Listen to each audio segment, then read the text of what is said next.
We're going to start.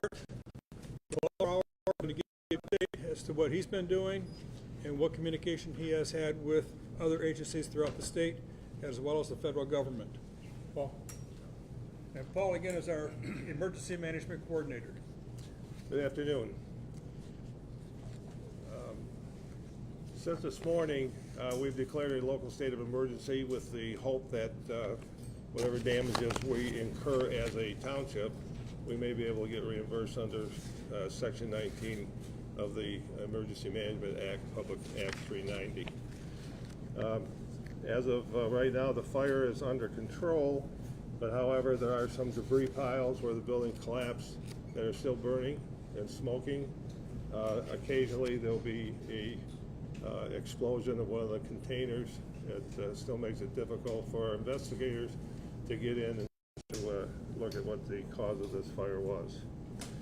15 Mile Road, as of right now, is still closed and remains so for a while, but I think there's some conversations going on right now about opening that back up so we can return to normal flow of traffic. Our public works people have been out since this morning, and they have gone through countless neighborhoods, picking up debris on sidewalks, front yards, and out of the street. The debris field has been estimated to be a mile across. They are looking for damage, searching residential areas for undamaged cannabis, which, if not handled properly, could have a pressure explosion due to the fact that the heat could have compromised the metal, and you could have a pressure release. So far, we've located 25 that have been on roofs and embedded in yards throughout the township through the blast area. Those have been turned over to the bomb squad from the Michigan State Police, and they have been rendered safe. We have, on our website, we have established a reporting tool that individuals and businesses can get on there, and if they're reporting damage, we'd like them to use that tool, and that is for tracking purposes only and not for requests for compensation. I've been contacted by Captain Sweeney, who is the Deputy Director of the Emergency Management Division of the Michigan State Police. He has assured me that we will have access to whatever resources that the state can supply for us if it need be. We've also been, I don't know where this one came from, but we also got contacted by the intergovernmental affairs person from the White House. So that's how far the information on this incident has gone. And they have also, in that email, indicated that they will work with us to get whatever resources that we may need to get to the bottom of this. Presently, they're working with several agencies, including the ATF, to determine what the cause of this incident is. The business owners so far, as reported to me, have been very cooperative and forthright with their information. That's all I have for right now. Thank you, Paul, and I'm sure all of you are concerned about how much material has been collected throughout the township. And with me is Scott Kleinfeld, who's going to tell you about his crew, who has been out all day, and I believe they're going to be working for a big part of the night too, because there is much more than we anticipated. And we encourage, again, people not to go out looking for these for souvenirs. This is not a game. These things are dangerous. They're jagged, they could hurt some little people. And they're containers that are still exploding. Not very many, but it's still dangerous. So, Scott? Yes, the Department of Public Services has been out for several hours, starting this morning till currently. We are picking up all sidewalks, all front of homes, in a 2-mile radius is where we have been. We have collected 15 yards of debris as far out as 2 miles. So this explosion sent a lot of debris out into the community. So we have all sidewalks cleared. We have all the right-of-ways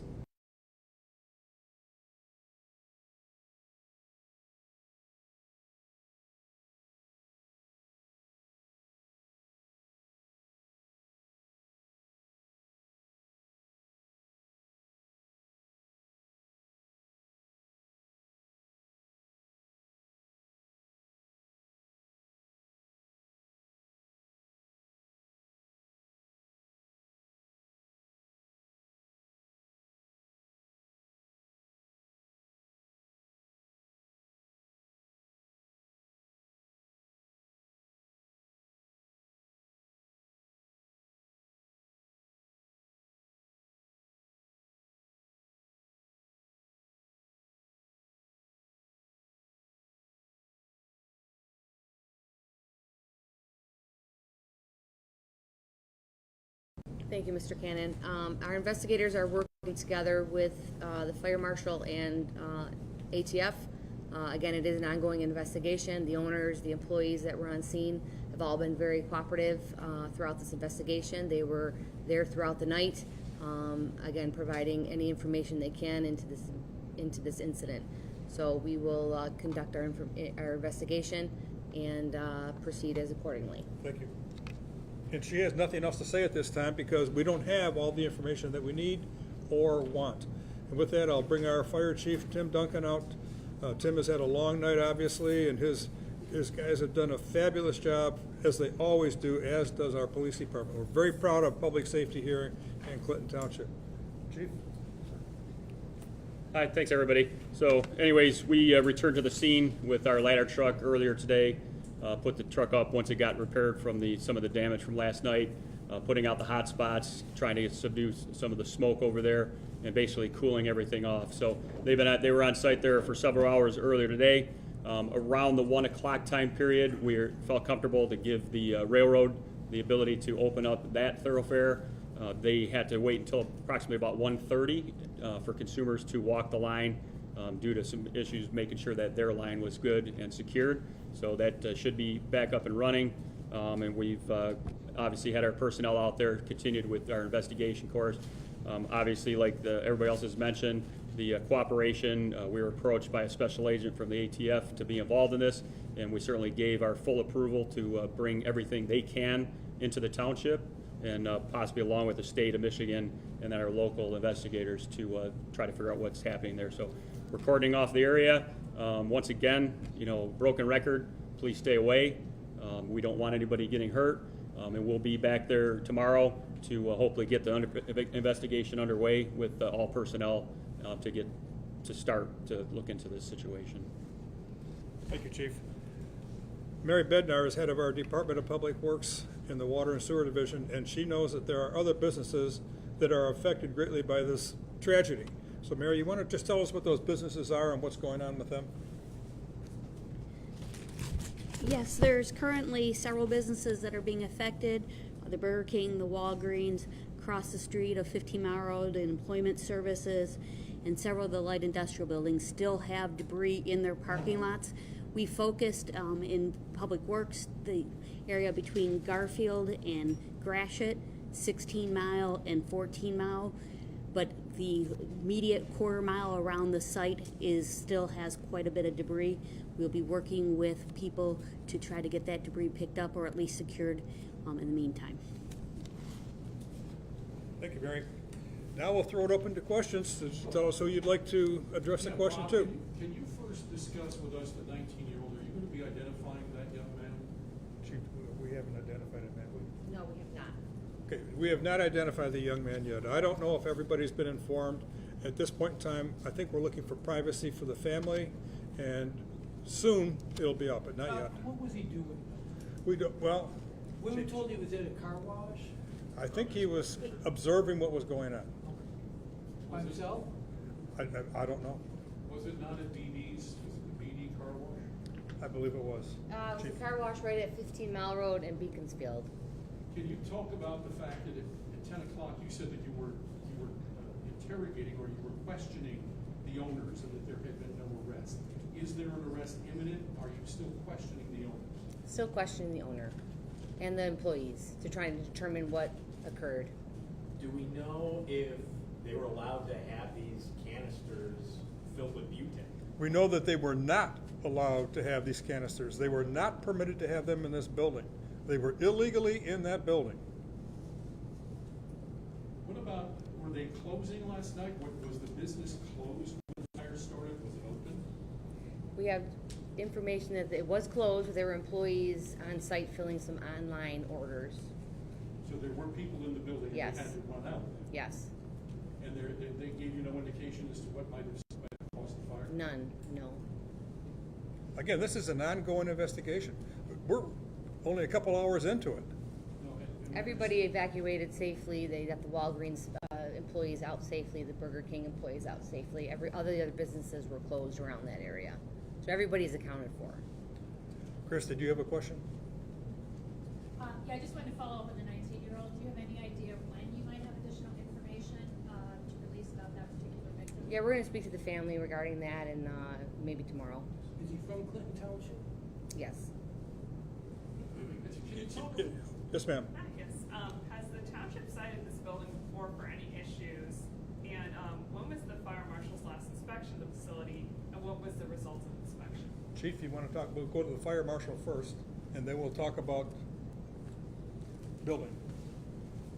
So the last inspection that we have was back in May of 2022. From a fire perspective, we didn't have any notable exceptions prior to them receiving their certificate of occupancy.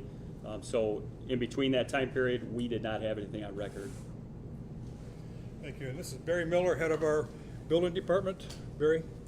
Hello. Yeah, as I stated this morning, inspections were performed in 2022 in correlation with the fire department and through their permitting process. Since then, we've had one complaint on the property, and that had nothing to do with anything internal. It was for the storage of duck boats out in front of the business, which is in a violation of their site plan usage. But other than that, there's been no reason for the building department or fire department to suspect that any of this was going on.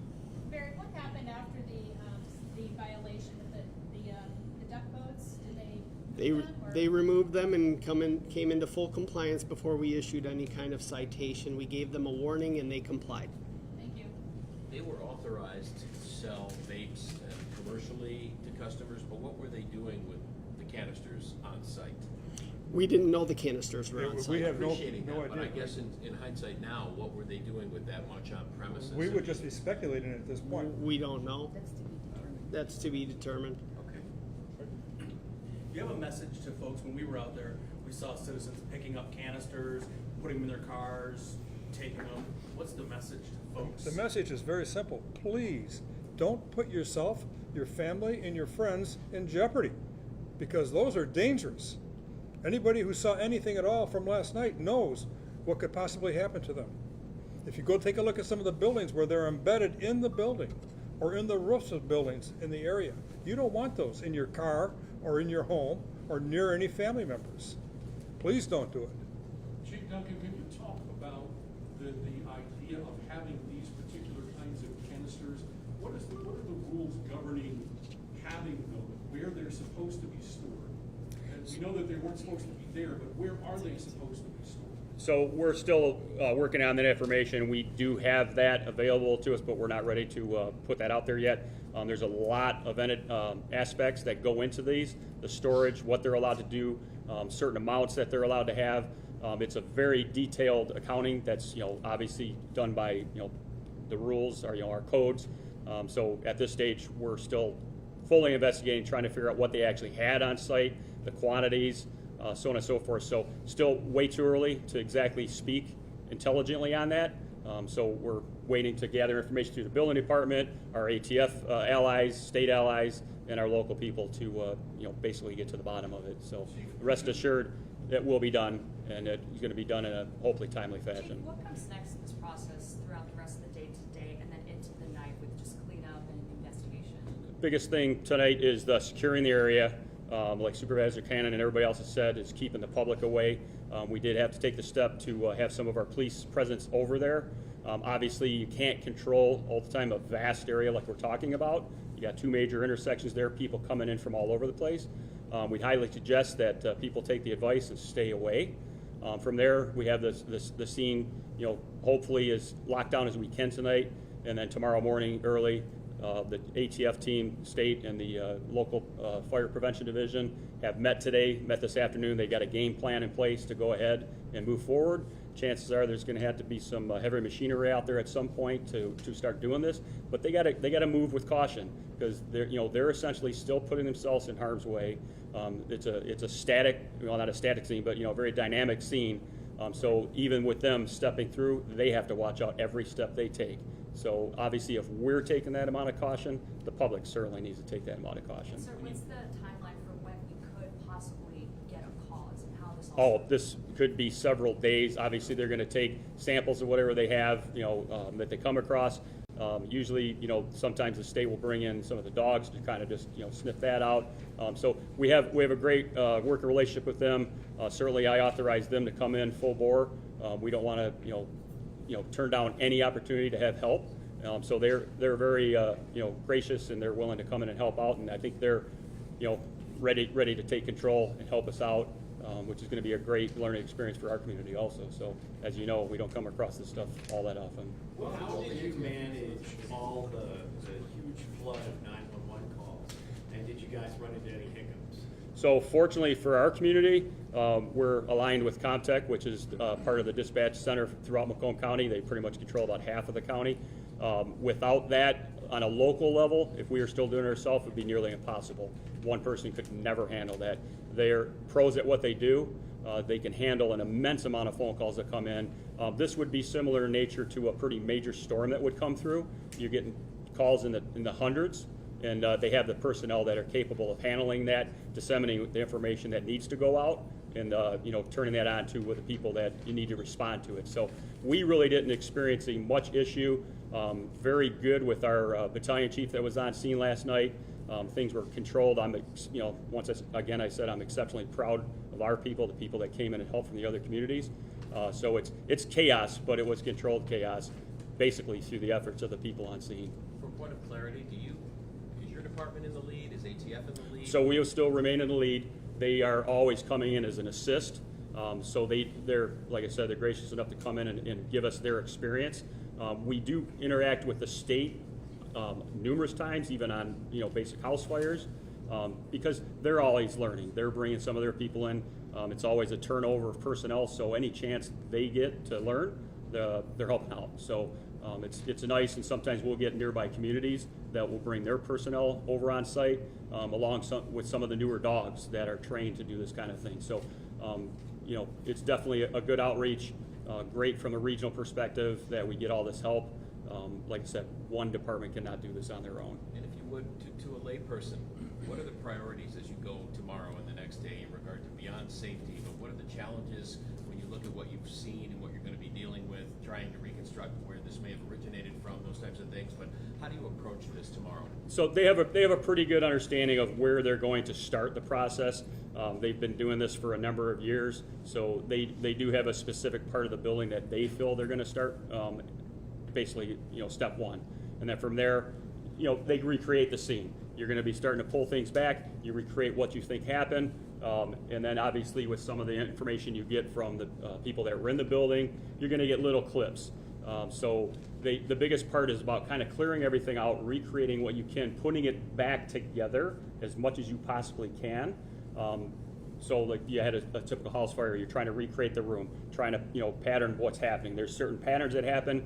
Not a lot of this building left, so it's going to be hard work for the people that are on scene there, certainly. But we have the pros. We have the federal people that do this day in and day out, and so certainly this is going to be a huge effort to determine this. My last question, if I may, I mean, given the intensity of this and how long you first responders had to wait, I mean, is there much of a scene left to recreate? Well, it's surprisingly amazing what they can do. They got technology on their side. They're going to obviously have video that's occurred throughout the night. They're going to obviously access everything they have capability to see that. So they'll see how this thing evolved. They'll see how it developed. So some smart people out there, far smarter than me. I take my hats off to them, the ladies and gentlemen that do this kind of stuff. So I'm encouraged that they'll hopefully come to some type of resolution, but as we all know, sometimes you get to the end of it and you just shake your head and go, we may never know. But certainly every effort will be put in place to try to determine this. Having said that, do you anticipate that there was a fire and then the explosion, or the explosion caused the fire? Right now, it's just still too early to tell. Like I said, some of it's going to be based upon the information we glean from the people that were in the building at the time. So that'll be a huge step, to determining some of that. Chief, can you discuss the notion of the fact that more people weren't injured? I mean, when you look at what was happening out there, it was tragic that this young man died and your firefighter was hurt. But it's staggering that no other people were injured. Oh, unbelievably so. Like I said earlier today, the fact, once I got home and got to digest for a few minutes, just the enormity of the situation and what everybody was, tasked with, it basically was a war zone. You had shrapnel going off everywhere you looked. So if you're standing outside, you're wondering when's the next piece coming at my way? When's it going to hit us? It's hitting our vehicles. As we're in vehicles, it's careening off of them. We had a number of, obviously, our fire engines and police vehicles that were hit. So even no matter how much effort you take, we've got helmets on, we've got gear on. If that thing's coming, going to hit you in the face, hit you in the chest, hit you in somewhere in the body, you're going to suffer some severe consequences. So I don't think we think about it right up front. We're trained to do some dangerous things. I think it's when you take the step back later in the evening or at night that it overcomes you. You really look, and thank God that we had nobody injured from ours. We did have the one firefighter that was injured, but fortunately he got checked out rapidly by the hospital. They took care of him really good. And unfortunately we had the one, person pass away. But the fact that there was no other major injury or somebody passing on that scene, somebody was looking out for us. That's all I can say. Thank you. Okay, we are in a local state of emergency, so as soon as we're done here, the two chiefs have indicated to me that it's safe to open up all of our roads, so 15 Mile will be open for the balance of the investigation. Thank you. Thank you.